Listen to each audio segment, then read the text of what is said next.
हमारे solar system की boundary और इस बाउंड्री के बाहर यहाँ पर है नासा का वॉयेजर 1 स्पेस प्रोब। वही स्पेस प्रोब जो 70 के दशक से एक गोल्डन रिकॉर्ड में हम पृथ्वीवासियों की तस्वीरें और आवाजें लेकर दौड़ रहे हैं। अब you know what's weird about this? अभी हाल ही में नासा ने हमसे इतने दूर मौजूद इस प्रोब में एक सॉफ्टवेयर अपडेट इंस्टॉल किया है। पर सवाल है आखिर कैसे? हम पृथ्वीवासी यहाँ पर कंप्यूटर में भी एक सॉफ्टवेयर अपडेट इंस्टॉल करते हैं तो उसमें 1760 दिक्कतें आती है।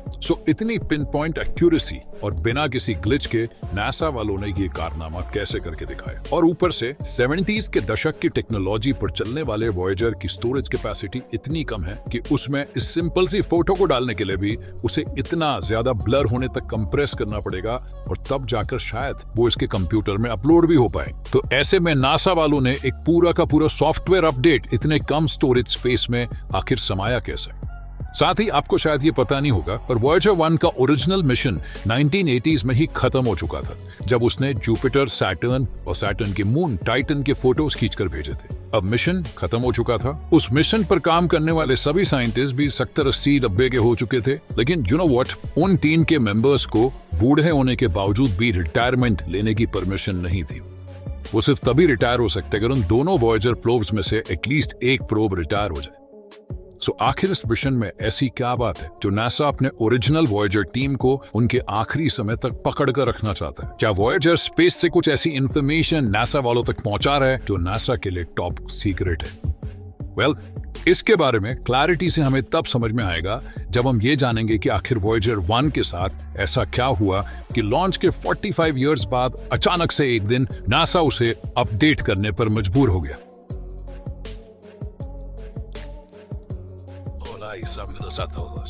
Greetings and friendly wishes to all who may encounter this Voyager and receive this message.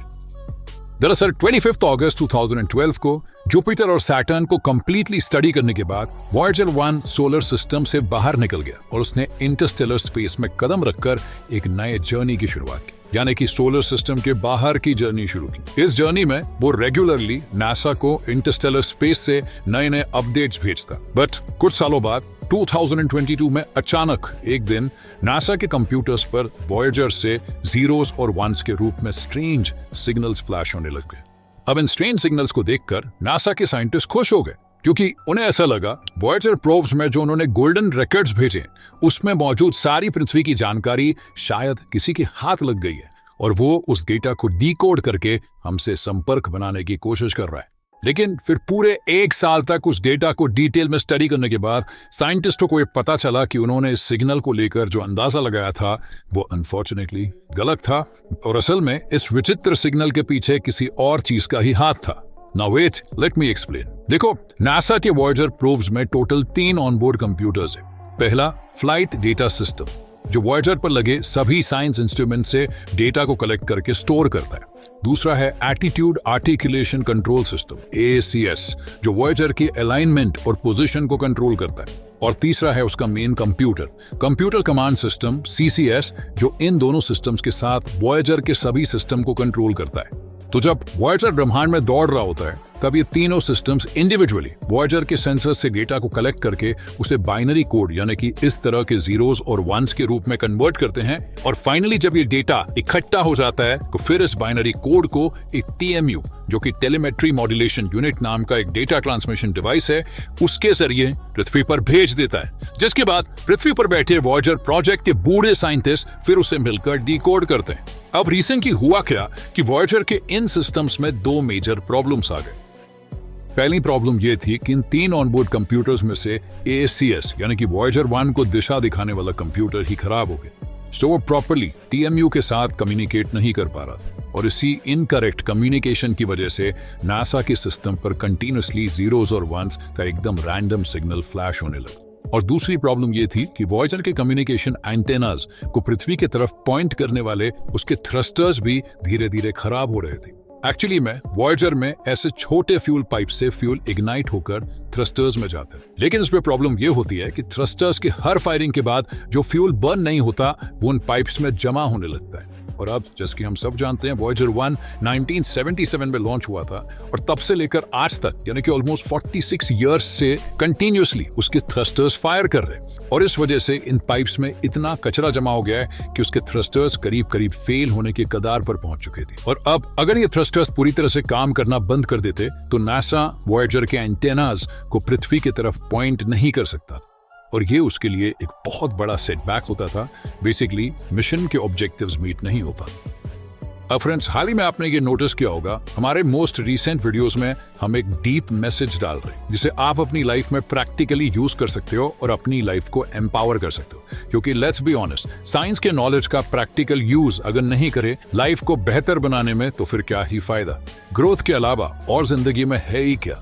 Growth is life and life is growth. So गौर करने वाली बात यहाँ पर यह है कि इस पूरे मिशन में नासा साइंटिस्टों की पक्की प्लानिंग के बाद भी बहुत से ऐसे प्रॉब्लम्स आ गए जो एकदम अचानक से और अनप्लान्ड थे और कोई इसके लिए प्रिपेयर्ड ही नहीं था। और नासा साइंटिस्टों को रियल टाइम में इन प्रॉब्लम्स के सॉल्यूशंस को खोजना पड़ा, ऐसे क्रिएटिव सॉल्यूशंस जिनके बारे में पहले कभी उन्होंने नहीं सोचा, वो भी टाइम। इस नेटवर्क में 3 70 मीटर बड़े रेडियो एंटेनास है जो यूएस, स्पेन और ऑस्ट्रेलिया में स्थित है। अब अगर आप इन तीनों को पृथ्वी के सेंटर में ट्रेस करोगे तो आपको दिखेगा कि ये तीनों भी लोकेशंस एक दूसरे से 120 डिग्री एंगल पर बेस्ड है। ऐसे में पृथ्वी की रोटेशन की वजह से जब कोई भी सैटेलाइट ऑस्ट्रेलिया में सेट होगी तब वो स्पेन में राइज हो रही होगी, और जब वो स्पेन में सेट होगी तब वो यूएस में राइज हो रही होगी। यानी क्लियरली पृथ्वी के रोटेशन के बावजूद नासा हर सेकेंड अपने स्पेसक्राफ्ट से कम्युनिकेट कर सकता है और इसीलिए पृथ्वी पर बैठे बैठे वॉयेजर को सॉफ्टवेयर अपडेट भेजने के लिए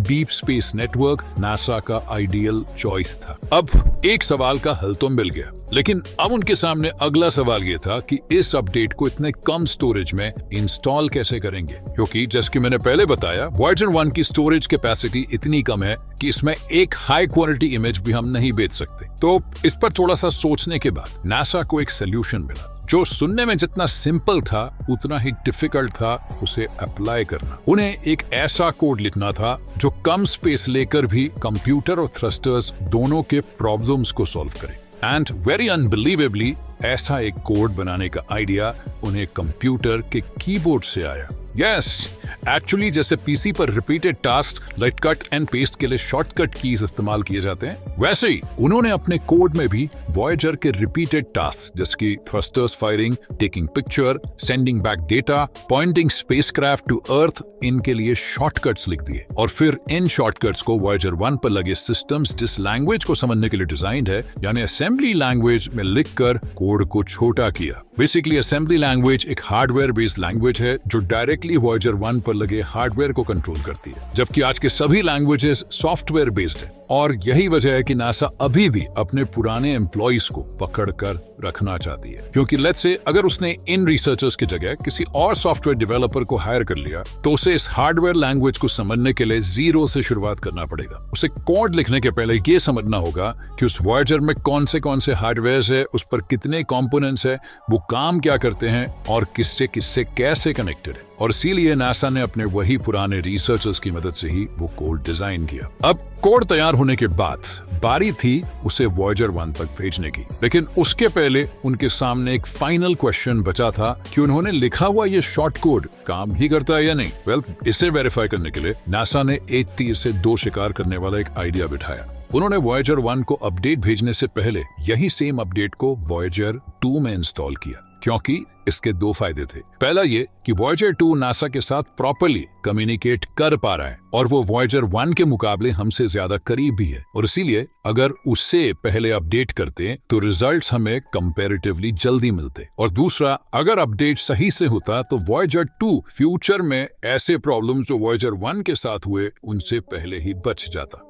इसी को ध्यान में रखते हुए 28 अक्टूबर 2023 को अपने डीप स्पेस नेटवर्क से नासा ने वॉयेजर 2 पर अपने अपडेट को भेजा, और इसकी सक्सेसफुली इंस्टॉल और रन होने के बाद नासा ने उसी डीप स्पेस नेटवर्क से इस अपडेट का सिग्नल वॉयेजर 1 की तरफ भेजा। एंड फाइनली करीब 22 घंटे की जर्नी के बाद वो अपडेट सिग्नल वॉयेजर 1 तक पहुंचा। सिग्नल पहुंचने के 45 घंटे बाद उन्होंने देखा कि फॉर्चुनेटली सॉफ्टवेयर वॉयेजर 1 में सक्सेसफुली इंस्टॉल हो चुका है। अब इस अपडेट ने एग्जैक्टली क्या किया? वेल, इस सिग्नल को ऑन द फर्स्ट प्लेस भेजा ही क्यों गया था, इसे समझने के लिए पहले वॉयेजर के कंप्यूटर की कुछ बेसिक चीजों को समझना पड़ेगा। देखो, ACS यानी वो सिस्टम जो वॉयेजर के अलाइनमेंट और पोजीशन को कंट्रोल करता है, यहाँ उसके प्लेटेड वायर मेमोरी में स्टोर होता है। बेसिकली होता क्या है कि इसमें वायर्स और मेटल प्लेट्स एक दूसरे से इस तरह से अलाइन होते हैं कि इसमें जहाँ ये प्लेट्स और वायर इंटरसेक्ट कर रहे हैं, उस पॉइंट पर एक बिट यानी 0 या फिर 1 स्टोर होता है। अब जैसे ही इन वायर्स में से करंट पास होता है, वहां पर एक मैग्नेटिक फील्ड जनरेट होती है। अगर प्लेट में करंट राइट से लेफ्ट की तरफ जाती है तो मैग्नेटिक फील्ड ऐसे क्लॉकवाइज घूमती है और वहां 0 स्टोर होता है। और अगर करंट का डायरेक्शन लेफ्ट से राइट है तो मैग्नेटिक फील्ड ऐसे एंटी क्लॉकवाइज डायरेक्शन में घूमती है और वहां पर 1 स्टोर होता है। यानी कि आप देख सकते हो कि कौन सा बिट स्टोर होगा वो कंप्लीटली करंट के डायरेक्शन पर डिपेंड करता है। और नासा के इस अपडेट ने इसी करंट के डायरेक्शन को बदल दिया, जिसकी वजह से मैग्नेटिक फील्ड की डायरेक्शन चेंज हो गई और बिट फ्लिप हो गए और फिर उसमें नया अपडेट इंस्टॉल हुआ। इंस्टॉल होते ही उसमें लिखे शॉर्टकट कीज ने थ्रस्टर्स की फायरिंग, टेकिंग पिक्चर और सेंडिंग बैक डेटा जैसे टास्क को ऑटोमेशन पर डाल दिया और थ्रस्टर्स इससे एक ही डायरेक्शन में फायर होने लगे। एंड दिस इज हाउ पृथ्वी पर बैठे बैठे भी नासा ने वॉयेजर 1 में एक बड़े अपडेट को इंस्टॉल कर लिया। बट शायद आपको पता नहीं होगा, बट नासा वालों ने पहली बार वॉयेजर को अपडेट नहीं किया है। इसके पहले भी 3 बार नासा ने समय समय के रिक्वायरमेंट के हिसाब से वॉयेजर को इसी तरह से अपडेट किया है। 1990s में जब वॉयेजर नेपट्यून के पास पहुंचा, वहाँ सूरज की रोशनी पृथ्वी के मुकाबले 900 गुना कम थी और इसीलिए नेपट्यून की तस्वीरें खींचने के लिए नासा को वॉयेजर के कैमरास को रीप्रोग्राम करना पड़ा था। नेक्स्ट अपडेट में वॉयेजर के नेपट्यून को क्रॉस करने के बाद नासा ने उसके कैमरास को ही बंद कर दिया, क्योंकि नेपट्यून के बाद एज सच वो स्पेस के अंधेरे में जा रहा था जहां कैमरास का कोई यूज नहीं। और इसका फाइनल अपडेट आया 1995 में, जो कंपोनेंट्स के फेल होने पर उन्हें रिस्टार्ट करता था। इस अपडेट ने इंस्टॉल होने के 20 साल बाद 2014 में वॉयेजर 1 को फेल होने से बचाया। अब रही बात इंटरस्टेलर स्पेस से इमेजेस भेजने की, तो जैसे कि मैंने कहा, नासा ने इसके कैमरास को 1990s में ही बंद कर दिया था। But who knows, next update में शायद नासा वाले इसे ऑन भी कर दे, और क्यों ना करे, उनके पास एक स्ट्रॉन्ग रीजन भी है। वॉयेजर के साथ भेजा गया गोल्डन रिकॉर्ड। असल में नासा वालों ने इस रिकॉर्ड में ताजमहल, पाकिस्तान की एक सड़क, एक झोपड़ी, हमारा DNA और ऐसे ही इन जैसे 116 इमेजेस दूसरे इंटेलिजेंट सिविलाइजेशंस के लिए भेजे। अब भले ही इमेजेस देखने में रैंडम लग रहे हैं, लेकिन इसके क्रिएटर एस्ट्रोफिजिसिस्ट कार्ल सेगन का कहना है कि इन इमेजेस में एलियंस के लिए एक सीक्रेट मैसेज छुपा हुआ है। तो